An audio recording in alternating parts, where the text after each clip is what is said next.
Prvomajski prazniki so za nami, upam, da ste jih lepo preživeli in nabrali moči za nove izzive. Vanja Trkman bom vaša družba v naslednji uri v današnjih korakih do uspeha, kjer bomo spregovorili tudi o misiji na Luno. No, z nami v studiu sta ustanovitelj in direktor podjetja Alta Lep iz Solkana Uroš Kostić in Uroš Jerman iz prav tako solkanskega podjetja Instrumentation Technologies. Dober dan in dobrodošla. Pozdrav. Pozdravljeni. Naj povem, da smo stike navezali potem, ko je v marcu v vesolje poletela konstelacija mini satelitov Hermes Pathfinder, pri razvoju katere je sodelovalo tudi podjetje Alta Lep, Kostićevo podjetje, ker sta z nami danes dva Uroša. No in takrat je beseda nanesla tudi na projekt OSIP, pri katerem sodeluje tudi podjetje Jermanovo Instrumentation Technologies. No in takrat sta nanizala kar nekaj zanimivih iztočnic, tako da sedaj smo tu in morda najprej na kratko. Uroš Kostić, doktorsko dizertacijo ste zagovarjali z področja fizike z naslovom Učinki plime ob padcu majhnega telesa v črno luknjo, že nekaj časa nazaj, kaj ne? No, poučevali tudi nekaj časa na univerzi v Novi Gorici, na to zapluli v podjetniške vode. Kako bi morda na kratko predstavili, s čim se ukvarjate? Ja, zdaj ste šli zelo nazaj v zgodovino, ne? S tistim... Dizertacijo. Ja, to je že kar precej časa nazaj, res. Začel sem s črnimi luknjami na univerzi, potem smo tam začeli z tako imenovanim relativističnim sistemom navigacije in ko sem zapustil univerzo, čez nekaj časa se je pojavila priložnost za Evropsko vesoljsko agencijo, da naredimo nekaj študij na to temo in tako se je pol stvar nadaljevala, ne? In zdaj smo pač tlele, ne?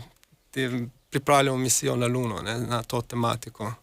Na kratko bi rekli, da je to tisti vaš osrednji projekt v podjetju ali kakšne storitve ponujete na splošno? Ne, pravzaprav ni to osrednji projekt, ne? To je eden izmed mnogih projektov, sicer pa mi delamo obdelave podatkov in razvoj programske opreme. Tako. O projektih bomo seveda spregovorili še kaj v nadaljevanju, pa podajmo žogico še drugemu Urošu Jermanu z podjetja Instrumentation Technologies, torej še eno visokotehnološko podjetje. Na kratko bi lahko rekli, da ponuja rešitve na področju pospeševalnikov osnovnih delcev, interneta stvari, pametnih mest in medicine, tako piše na spletni strani. Kakšna pa je vaša vloga v podjetju in kako ste pristali pravzaprav v Solkanu? Hvala za besedo in povabilo. Instrumentation Technologies ima dve poslovni enoti. Ena se ukvarja z vsem, kar je povezano z pospeševalniki delcev, tudi širše. Druga enota, ki jo pa vodim jaz, je pa namenjena za različne storitve v industriji. Različne industrije, od energetske industrije, transportation, mi rečemo torej transporta, tudi medicine in sedaj tudi vesolja. Tako da ponujamo različne storitve in pa tudi določene izdelke. Torej ste pred kratkim zapluli v te vesoljske vode? Delamo že nekaj časa sicer z NASA oziroma JPL-om, medtem ko z Evropskim vesoljskim prostorom pa nekako s tem projektom za nas orjamo ledino. Ja. Kaj je pravzaprav prej omenjenega programa, cilj tega omenjenega programa OSIP, Open Space Innovation Platform Evropske vesoljske agencije, na katerem trenutno delata in v katerem se borite z zelo uglednimi raziskovalci? No, kakšna je vaša vloga, Uroš Kostić? Vloga Alta Laba je kot zdaj v tem projektu je kot ta glavni prijavitelj. Mi smo dali idejo, zasnovo celotne misije, pol pa treba poiskati, kdo bo to znal spraviti skupaj. Ne? Za kakšno misijo pravzaprav gre? ESA tukaj išče inovativne projekte, ki bi zmanjšali te zares astronomske stroške izstrelitev v vesolje. Ja, mi zdaj s tem, ko mi predlagamo neko novo generacijo navigacijskega satelitskega sistema okrog Lune, to je zdaj naša ideja, da bi to testirali okrog Lune. Ne? Zdaj, ker klasični sistemi se zanašajo na radarske postaje na površju Zemlje in tega na Luni nimamo. Ne? Tako da sistem, ki ga ESA in NASA zdaj razvijata, tudi ta imenovani Moonlight, se bo zanašal na Galileo, ker je ta precej oddaljen, tudi s tem so stroški povezani, pa tudi natančnost ne bo tako dobra. Ne? To, kar mi predlagamo, je, da postavimo sistem, ki bo neodvisen od teh postaj, niti na Luni, niti na Zemlji. Ne? Kako ste pravzaprav prišli do tega samega projekta, koliko je vključenih? Vi ste že v nekem drugem krogu, lahko rečemo. Ja, mi smo v drugem krogu. Na začetku je bilo okrog 70 prijav, se mi zdi. Ne? Mislim, da celo nekaj več. Celo več, ja, in potem je šlo 7 ali 9 jih je šlo naprej, zdaj smo mi tlele. Ja. No, kakšna je vaša vloga Instrumentation Technology, Uroš Herman? Mi smo pa v tem projektu dotičnem nekako podizvajalec Altalaba, ampak tehnično je pa naša vloga zagotavljanje naprave, ki bo merila čas, dajala takt in omogočila v bistvu eksperimentalno in pa validacijsko fazo potem tega projekta. Po domače, kot smo se prej pogovarjali, gre za nekako zelo natančno uro, do kakšnih sekund oziroma do kakšnem časovnem. Ja, cilj je nekako 10 nanosekund. Za primerjavo, recimo mi pomežiknemo v desetinki sekunde, recimo smučari se vozijo na stotinke, Formula 1 na tisočinke, torej na milisekundo, mi smo pa še milijonkrat bolj natančni, kar bi želeli doseči s tem projektom. Boste pa izvedeli, ali boste se uvrstili med, bomo rekli, tisti glavni projekt, oziroma tudi pomožni bo še izbran prav v kratkem, v kakšni fazi ste sedaj? Ja, zdaj smo v tej fazi, ko oddajamo recimo v tej stopni neko prijavo, potem ESA izbere kandidate za naslednji krog, kjer imamo potem mi čas še dodelati to našo misijo. Mogoče kaj spremeniti. V tej fazi je v bistvu glavno, da pokažemo, da je izvedljivo znotraj nekega zamišljenega budžeta, ki ga je ESA predvidela. Morda hipotetično, če bo ta projekt izbran, kdaj si lahko obetate, da bi ogledal nekako oziroma zaživel? Mislim, da bi moralo konc leta že biti znano in bi se moralo tudi že začeti. Potem pa projekt sam traja 5 let nekako, 5 let do izstrelitve. In kakšen bo ta glavni doprinos? Torej, prejle smo omenili visoke stroške, tu gre tudi za nekako pocenitev vseh teh spremljajočih aktivnosti ob izstrelitvi, ob misijah? Ja, zdaj, mislim, prav ta misija, ki jo mi predlagamo, bosta 2 majhna satelita. Tako imenovane CubeSat, velikosti 16 enot. Verjetno prav podrobnosti ne smemo razkrivati še? No, vse to, kar sem zdaj povedal, ni pravzaprav še čisto nič. S tem ne more nihče nič si pomagati.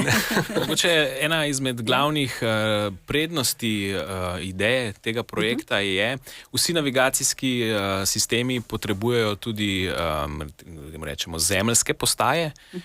V primeru, da izkažemo, da smo recimo relativno primerljivi z temi obstoječimi navigacijskimi sistemi, v tem primeru ni potrebe po taki zemeljski postaji. To pomeni ogromne prihranke. Ja, cenejša infrastruktura je.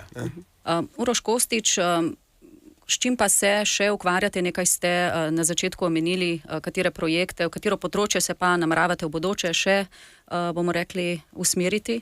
Ja, trenutno imamo nekaj stvari v delu, ki uporabljajo umetno inteligenco. Niso z vesoljem povezani. Recimo, zdaj pravkar smo štartali en iskalnik po razpisih Evropske komisije. To smo naredili najprej za lastne potrebe, zdaj pa... Tukaj bi bilo veliko povpraševanja, si mislim. Tako je, zdaj smo začeli testirati z majhno skupino uporabnikov.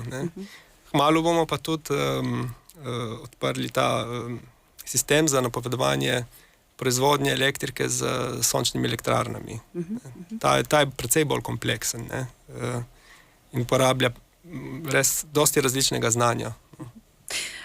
Pa če odgovorimo na tisto vprašanje, ki sem ga prejle omenila, je vesolje lahko tržna niša, recimo glede na to, da ste sokanski podjetniki, tako rekoč majhni igralci, če lahko rečemo v tem globalnem svetu? Ja, gotovo je. Mi že med tem projektom zdaj neke stvari smo potrebovali, da smo mi določili orbite, vsaj okvirno, pa se je izkazalo, da softver, ki je na voljo, ne omogoča nečesa, ker smo mi nujno potrebovali. In smo porabili precej časa, da smo to naredili na pol na roke, na pol s tistim softverom, tako da smo že tle najdli neko idejo, No, vse ideja je ključna, verjetno, kaj ne? Tako je. Ideja, pol pa sam ljudje, ki to znajo narediti. Ne?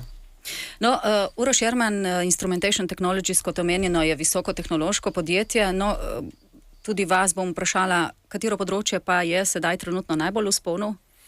No, nedvomno še vedno pospeševalniki so za nas en izmed ključen moment ali pa ključni del naših prihodkov. Imamo pa tudi nekaj novih področji. Vesolje je eno izmed teh, še kakšno leto nazaj bi rekel, da še ni. Zdaj pa morda se kaže, da se pa ta tudi na tem področju ob pomoči, seveda, recimo infrastrukture državne, narediti nek izdelek, ki bi bil zanimiv potem tudi tržno. Drugače pa ima poleg vesolja nedvomno za nas pomembna tudi energetika.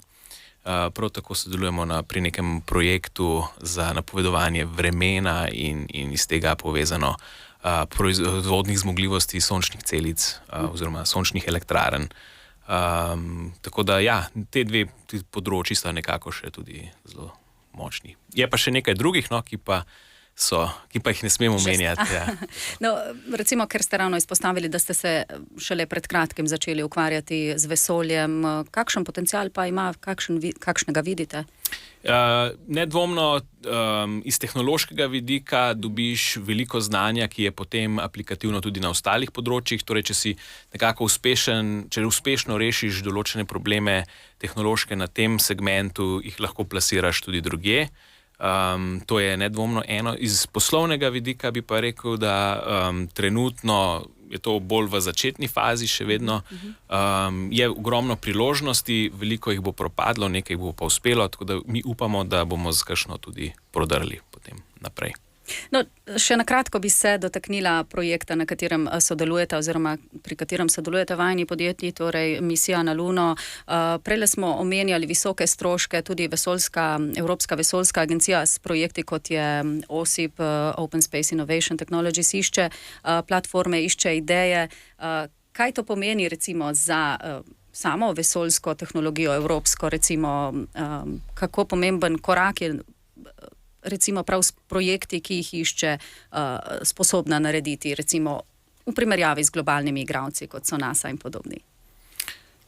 Ja, jaz mislim, da en izmed glavnih problemov Evropske vesoljske agencije, ali pa mogoče očitkov, ki jih nekako doživlja ESA, je ta, da je izredno birokratsko orodje, ki ga... Verjetno celotna Evropska unija. Verjetno tako in da tu zgubljamo ta inovacijski potencial v primerjavi z NATO, Japonsko vesoljsko agencijo ali pa zdaj tudi Kitajsko.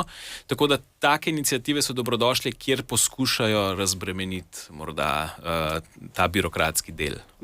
Je pa še vedno kar obsežen.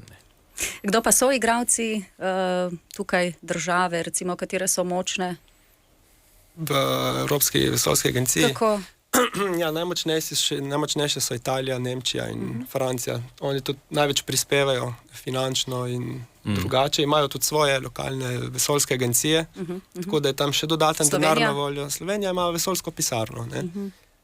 Tam, mislim, njihovo delo je zelo pomembno, da dobimo informacije, tudi kakšen nasvet.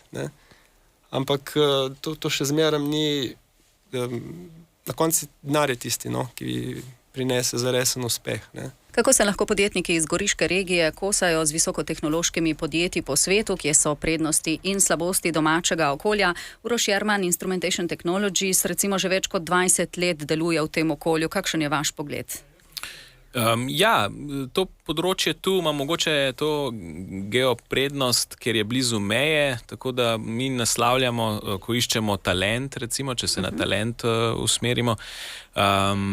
Ljubljanski bazen, Ljubljanska univerza, zdaj tudi Goriška, pa tudi čez Udine, tudi Trst. Tako da imamo tudi nekaj Italijanov zaposlenih že v podjetju, tako da iz tega vidika je lokacija dobra. Morda iz vidika bom rekel pa priložnosti, bi bilo verjetno boljše, če bi bili bliže Ljubljani, ampak ker delujemo globalno, je tudi za nas v bistvu ta lokacija več kot super. No, Prejle ste omenili oziroma smo govorili o tem, kakšno je lahko to sodelovanje tudi med podjetniki, glede na to, da je Italija velika igralka v Evropski vesoljski agenciji oziroma veliko sredstev namenja za to, se je stkalo tudi že kakšno sodelovanje s podjetniki čez mejo? Ja, imamo nekaj pogovorov, nič konkretnega še, ampak ja, smo začeli tudi ta del razvijati. Tako da upamo, da v prihodnje bomo iz tega doživeli kakšno sodelovanje skupno. Ja. Uroš Kostič, kaj menite vi, so kakšne prednosti ali pa morda na drugi strani slabosti te lokacije, stičišča z Italijo? Ne, jaz se kar strinjam, ne. So prednosti vsekakor. Tudi mi imamo, mislim, pri nas je zaposlena iz Italije, ki je pravzaprav delala doktorat na Univerzi v Novi Gorici, tako da je ta bližina univerze je prednost. Ne. Zdaj, neko sodelovanje z podjetji iz Italije, to tudi mi napletamo nekaj, zdaj se malo zaustavlja, ker tle nimamo časa, no, ker se zlih ta misija na Luno tako vodi. Tako da res ni bilo časa dokončati pogovorov, ne. Ampak je prednost, ja. Koliko pa kaj gledate, kakšne Interreg programe oziroma projekte, ki so čezmejni, ki lahko recimo tukaj doprinesejo? Smo poskusili, ja, pa smo si ogledali, pa se je izkazalo, da ta obmejnost je kar zelo močen pogoj. Ne? Zdaj, tisto sodelovanje, ki ga mi poskušamo zdaj narediti, pade ven z tega prostora. Ne? Tako da smo morali kar opustiti to idejo. No? Kaj pa bi lahko bilo bolje, recimo? Kaj pogrešate? Pristojne inštitucije tukaj, ne vem. Mislim, na državni ravni nedvomno mogoče več posluha za visokotehnološki kader, stališča davčne reforme, ne? Tukaj mislim, da smo zelo obremenjeni, ne, in z tega vidika mogoče manj konkurenčni, pa zanimivi za ljudi iz tujine. Z lokalnega okolja pa seveda mogoče ta posluh za infrastrukturo, rast, torej da imamo na voljo dovolj prostora in da so ti postopki transparentni in hitri pri pridobivanju recimo določenih dovoljenj. To bi lahko bilo bolje. Uroš Kostič? Ja, jaz sem mogoče bolj banalen primer. Ne gre samo za podjetniško okolje, gre tudi, če nekoga dobimo samo službo od nekje. Ne, ti postopki znajo biti precej zapleteni, ampak na koncu, ko recimo temu zmagamo, kje bojo ti ljudje živeli? Stanovanj primanjkuje. Tako je, ja. To je kar velik problem, no. To sem že videl in ni enostavno, no. To je lokalno. Uroš Jerman, koliko vas je trenutno zaposlenih v Instrumentation Technologies in kakšen izziv je najti ustrezen kader v tem trenutku? Trenutno nas je nekaj čez 50. Kader je včasih kar težko najti, odvisno kater profil iščemo. Programerji, hardverski, strojni inženirji, to je nekaj, kar imamo izziv pridobiti. Vaš čas iskanja? Ja, smo nekako vedno na preži. Vedno nekako iščemo, če pride kakšen kar sam in poda recimo svoj življenjepis, vedno preverimo, pogledamo. Tako da, ja, je izziv, moraš malo planirati naprej, se pa da. No. Mogoče je bilo v preteklih letih še težje, zdaj je mogoče malček spet lažje.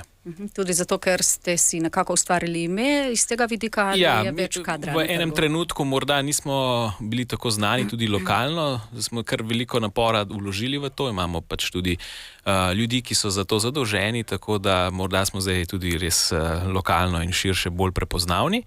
To je eno, na drugo strani pa sam trg se je tudi mogoče malo sprostil. V enem trenutku je bilo ogromno recimo teh ameriških podjetij, ki so bila sponzorirana ali pa recimo temu podprta z denarjem, s kapitalom, tem venture kapitalističnim denarjem, tako da tam so potem lahko ponudili tudi bistveno boljše pogoje, kot morda mi, ki generično rastemo.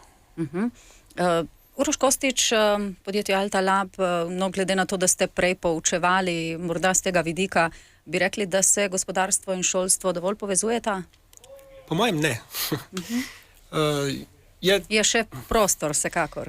Ja, je kar nek razkorak med tem, kaj se rabi v gospodarstvu, katera znanja in kaj se polno v šolstvu dela, na univerzah tudi, ne. Mislim, jaz tudi, ko sem iskal za zaposliti, sem imel kar precej težav. Prijav je bilo kar nekaj, niso bile zares... Ni bilo... Torej, izobrazba na papirju je, vendar... Na papirju je, ja, ampak znanje ni. Poleg tega v mojem podjetju je tako zelo specifično delo, ne, je po projektih in rabim tudi zelo specifična znanja in tipično ljudje, ki to imajo, hočejo delati samo to in nič drugega. Ne. Jaz tega si ne morem privoščiti med, 10 ljudi, kjer bo samo 10% delali. Ne. Tako da sem rabil nekoga, ki res zna določeno stvar, ampak ima tudi določeno širino. Ne. Je potem potrebno vložiti tudi veliko časa in nenazadnje tudi truda, da usposobiš nekoga. Vsak, ki pride na novo, potem je na začetku ni zares dobička od tega, kdor pač pride. Ne. Treba šele vzpostaviti vse skupaj, ne. Znanje, preučiti se, kako stvari delujejo in tako naprej, se spoznati s problemi, ne, ki jih je treba rešiti. Pa bi lahko gospodarstveniki naredili tu korak bliže univerzam, denimo v tem primeru, ali bi univerze lahko vključile malce večji del prakse, če govorimo o tem? Ja, praksa bi verjetno koristila, ja. Zato, ker takrat bi tudi študentje bi potem spoznali, da je neka razlika med tem, ko v univerzi dobiš problem, ki ga pripravi asistent ali profesor, ne, in je rešljiv z metodami, ki so se jih naučili, ne. In izpiti so tipično še več podobnega. Ne. Ko prideš pa enkrat delati, dobiš pa problem tak, kakršen je. Ne. In zdaj je treba nekako tisto znanje, ki ga imaš odprej, je treba znati spraviti v pogon. Ja. Se je kaj premaknilo v zadnjih letih, če sledite, kaj se dela več na tem? Nekatere univerze oziroma fakultete vem, da so vključile več prakse v programe. Ja, mi sodelujemo v nekem programu, evropskem programu z Univerzo v Novi Gorici, kjer bomo dobili 2, kako se reče, na prakso, no, za nekaj časa iz tujine, tako da to je en korak, no, temu. Dovolj promoviramo naravoslovne vede? To bi vedno lahko bolje naredili. Jaz mislim, da ne. Mislim, da ne. Morda niti ni tega zavedanja, kaj vse se da potem s takšnim znanjem doseči. Tako da na tem bi lahko naredili marsikaj več. Tudi mi drugače iz lokalnega okolja recimo spodbujamo to, da pridejo k nam na prakso od že dijaških let naprej.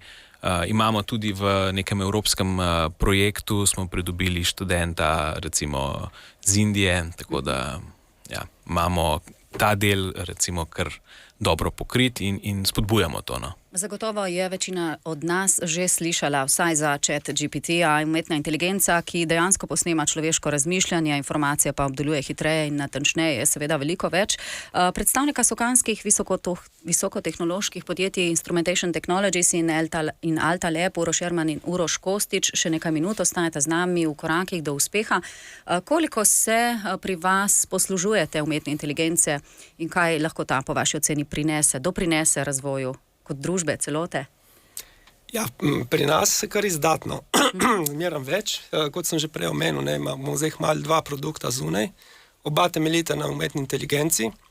V ozadju še razvijamo ta tretjega, ki bo na koncu tudi potreboval umetno inteligenco. Porabljamo jo pa več ali manj za napovedovanje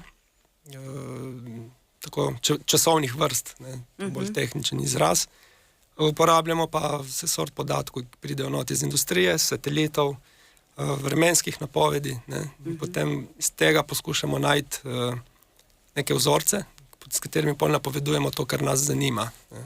Uporaba je torej zares obsežna, lahko od čisto trivialnih, kot sem jih omenila uvodoma, pa do zares stvari, ki nam bodo lahko doprinesle tudi nekaj več kot družbi. Kakšen razvoj, kakšno prihodnosti napovedujete? Ja. To napovedovati, te stvari je zelo nehvaležno. Zdaj... Bi bilo za povprašati umetna inteligenca. Ja, tudi. Umetna inteligenca bo rekla, da je prihodnost svetla. Ja. Uroš Jerman, vaš pogled na to, koliko se poslužujete v Instrumentation Technologies? Jaz bom pa rekel kot človek, da je bleščeča. Mi nekako v 2 segmentih to uporabljamo. Recimo umetno inteligenco uporabljamo pri razvoju naših produktov, ki ne uporabljajo umetne inteligence. Na drugi strani pa tudi nekaj produktov, ki uporabljajo določene strojne modele. Tako da razvijamo tudi mi že izdelke, ki vsebujejo tudi določen del umetne inteligence. prihodnost, ste rekli, bleščeča. Ja. Pa če vam malo izzovem, tako za konec, gotovo sta poznata film Matrix, pa recimo, če se ne na ta film, ampak na podobne znanstveno-fantastične filme, kako verjetna je ta prihodnost? Mislim, ne vem, za Matrico ima to, da bomo sobivali z, recimo temu, humanoidi, roboti, jaz mislim, da je zelo velika verjetnost, da se bo to zgodilo, ja. Nismo daleč stran, Uroš Kostić? Ja, se strinjam. To je kar blizu že. Sicer ne tako, kot je v Terminatorju, ne? Ja. Ampak ima Uroš kar prav, ja. Je pa človeški vidik, verjamem, še vedno pomemben. Ja, nedvomno. Dokler bomo sodelovali z ljudmi, je ta del zelo, zelo pomemben. Tu se je recimo že prvi tak problem pojavil, ko je ustanovitelj ChatGPT-ja je rekel, da to, ko mi se zahvalimo, v bistvu za njih pomeni težava, poraba energije in tako naprej. Ampak tudi to je rešljivo, no? Ampak ja, imamo pa zdaj že te modele, ki jih vgrajujejo v robote. Tako da recimo je bil prvi tak, ali pa ne prvi, no, ampak eden izmed takih polmaratonov že utečen, izpeljan z roboti. Tako da ta stvar se razvija in nedvomno bo tu kmalu. Je pa še... Prav za te velike jezikovne modele je zelo pomemben človeški prispevek. Zato, ker so zdaj ugotovili, da več ljudi uporablja za generirati tekste, ki so potem objavljeni na internetu. In ko trenirajo model s teksti, ki so bili že generirani z umetno inteligenco, potem model začne degradirati.